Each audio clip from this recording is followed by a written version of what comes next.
जय मसीह मेरे भाई और बहनों, मैं आशा करता हूं कि आप लोग जहां पर भी है आप लोग सुरक्षित है। परमेश्वर की कृपा और आशीष आपके ऊपर है। आज मैं पास्टर्स से, मिशनरी से, परमेश्वर की सेवकाई से जुड़े हुए लोगों के लिए कुछ बातें समझाने की प्रभु में आशा रखता हूं। आप में से बहुत लोग जानते हैं कि पास्टर एक ऐसा टाइटल है जो हम में से बहुत लोग जानते हैं। हम में से बहुत लोग इस टाइटल को अपने नाम के साथ लगाते हैं। आजकल तो टाइटल का एक जमाना भी है। अपोस्टल, रेवरेंड, पास्टर, बहुत से नाम हम इस्तेमाल या टाइटल से इस्तेमाल करते हैं। लेकिन आपको पता है कि टाइटल्स लगाना और टाइटल के अनुसार जीने में बहुत फर्क होता है। एक पास्टर का काम जितना बाहर से आसान दिखता है, उससे भी बहुत कठिन और बहुत दर्द भरी जीवन होता है। यानी कि बाकी सब सेवागाई से तो हट के होता है, क्योंकि 10 लोग हो या 10,000 लोग, इतने बड़े परिवार को संभालना, उनकी जरूरतों को समझना, उनके लिए प्रार्थना करना, उनसे वचन बांटना, उनके बीच में सेवकाई करना, ये सब छोटी बात नहीं है। और बहुत से पास्टर्स बहुत ही चालाक भी होते हैं। वो लोग अपने जीवन में अंदर बहुत सी दर्द से गुजरते हैं और बाहर वो लोग दिखावा भी करते हैं कि भैया हम तो ठीक है। पास्टर्स एक गलत है। ये आप लोग एक सुपरमैन नहीं है। ऐसा एक दिखावा करना भी गलत है, क्योंकि आप एक साधारण इंसान है। परमेश्वर का बड़े से काम के लिए बुलावट मिला हुआ इंसान है आप। यानी कि आपके जीवन में जिस तरह से आपकी जीवन की, आपकी चर्च की विश्वासी या आपकी पड़ोसी, आपके रिश्तेदार, उनको जो भी परेशानियों से, जो भी ऊंचाई और नीचे से, जो भी रिलेशनशिप में या व्यक्तिगत जीवन में, आत्मिक जीवन में जो भी परेशानी से वो लोग गुजरते हैं, वही सेम फीलिंग्स, इमोशंस, प्रॉब्लम्स आपकी लाइफ में भी होता है। लेकिन आप इसको कैसे ओवरकम करते हैं?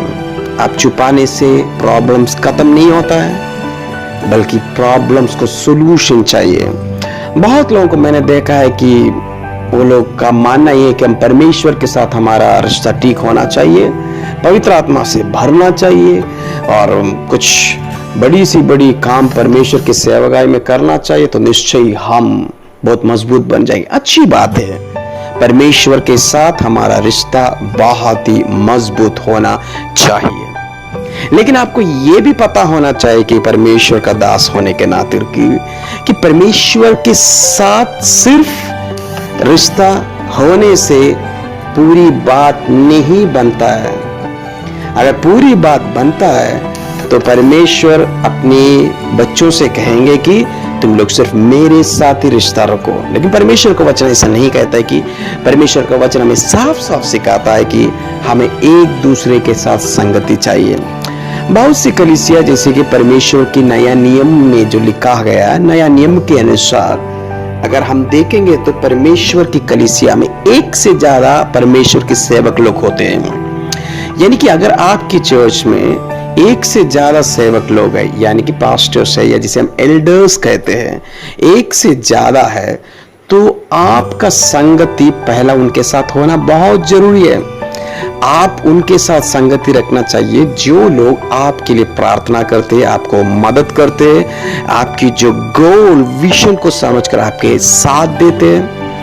आपके जीवन में जब कोई परिवार में या अपनी व्यक्तिगत जीवन में या आत्मिक जीवन में कब थोड़ा कमजोर पड़ते हैं, तो आपको मदद करने वाले लोग, ऐसे लोगों का एक संगति आपकी पास्टर्स टीम में आपको बनाना बहुत जरूरी है। लेकिन बहुत सी चर्चेस में ऐसा नहीं है, क्योंकि ज्यादातर चर्चेस में हम जो देखते हैं कि एक पास्टर या एक पादरी होता है और विश्वासी होता है। तो अब क्या करेंगे आप? दूसरा बात यह है कि आपको चर्च के बाहर कुछ अच्छे दोस्त, कुछ अच्छे मेंटर्स या अच्छे जो परमेश्वर की वचन की दृष्टिकोण से आपको मदद करने वाला, परमेश्वर की वचन के दृष्टिकोण से आपके लिए प्रार्थना करने वाले, आपको मजबूत करने वाले, आपके साथ हर विषय में रहने वाले, आपको जो लक्ष्य स्थान के लिए आपका बुलावट है उस बुलावट को समझकर आपको मदद करने वाला एक छोटा सा टीम आपको बनाना बहुत जरूरी है। अब ये हो गया ऑप्शन नंबर 2। लेकिन अगर आपको लगता है कि ऐसा एक दोस्त या ऐसे कुछ लोग नहीं है, तो आप लोग क्या करना चाहिए? आप लोग को अपने देश में जिस जगह पर आप लोग रहते हैं वहां पर एक पास्टर्स फेलोशिप ढूंढना चाहिए या एक पास्टर्स फेलोशिप शुरुआत करना चाहिए। क्या होता है पास्टर्स फेलोशिप? परमेश्वर की कृपा से हैदराबाद, केरल और बिहार में पास्टर्स फेलोशिप से जुड़ के रहने का मौका परमेश्वर ने मुझे दिया है। ज्यादातर पास्टर्स फेलोशिप में परमेश्वर का आशीष को मैंने देखा है। पास्टर्स फेलोशिप क्या होता है हम आपको एक छोटी सी बात में समझाएंगे। जो शुरुआत करना चाहते हैं उनके लिए भी मैं विश्वास करता हूं कि मदद करेगा। पास्टर्स फेलोशिप का मतलब यही हो गया कि पास्टर्स, मिशनरीज और चर्च से जुड़े हुए सेवागाई करने वाले लोगों का एक संगति। क्योंकि हम सब अकेले रहते हैं और पास्टर्स के बीच में एकता, पास्टर्स के बीच में एक संगति होने से परमेश्वर का प्रेम, परमेश्वर की आत्मा का सहायता और एक दूसरे को मदद करने में, एक दूसरे के लिए प्रार्थना करने के लिए एक कलीसिया दूसरे कलीसिया के साथ एक आशीष बन के रहने में मदद करता है। तो आपको वो सब बातें खुल के बात करने का मौका भी मिलता है। लेकिन हर व्यक्ति से शायद पास्टर्स फेलोशिप में भी आप नहीं कर पाएंगे, लेकिन परमेश्वर आपको शायद 1 या 2 या 3 लोगों को देंगे जो आपको समझता हो, आपकी सेवागाई को पसंद करता हो या आपके लिए प्रार्थना भी करते हो। तो निश्चय हमें ये सोच, यानी कि हमारे अंदर जो ईगो है जिस या अहंकार जो है कि भैया हम अपने विषय किसी को नहीं बताएंगे, एक बार बता के देखिए अगर विश्वास करने वाले लोग हैं तो। जब मेरी जीवन में भी बहुत सी इश्यूज से मैं गुजरता हूं, मैं भी कुछ लोगों को चुनता हूं जो मेरे जीवन में आशीष बनते हैं या मेरे जीवन में आत्मिक सलाह देते हैं, आत्मिक दृष्टिकोण से मुझे समझाते हैं, मेरे लिए प्रार्थना करते हैं।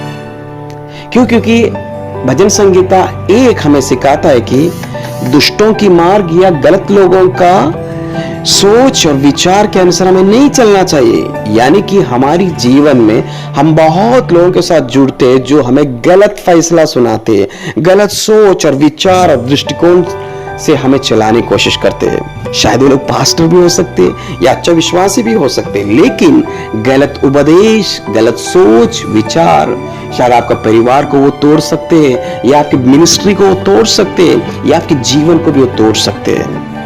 तो ऐसे लोगों के साथ रिश्ता रखना बहुत जरूरत है जो आत्मिक हो, आत्मिक दृष्टिकोण से, वचन की दृष्टिकोण से आपके साथ रिश्ता रखता हो, आपके लिए प्रार्थना करता हो, सेवागाई में है और सेवागाई को पसंद करते हैं और पवित्र आत्मा के काम में जुड़ा रहना चाहते हैं।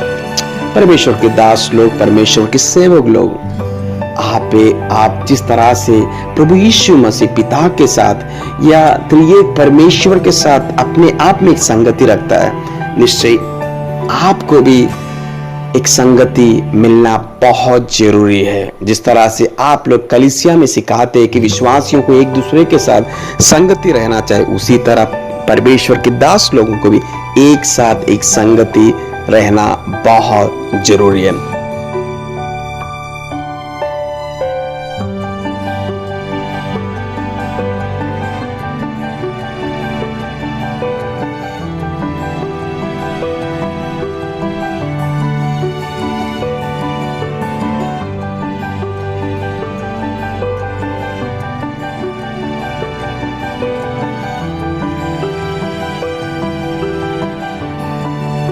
और मैं आशा करता हूँ परमेश्वर के दास लोग आपके जीवन में भी परमेश्वर का आशीष हो और आप भी किसी व्यक्ति के जीवन में आशीष होने का प्रयत्न कीजिए। जय मसीह।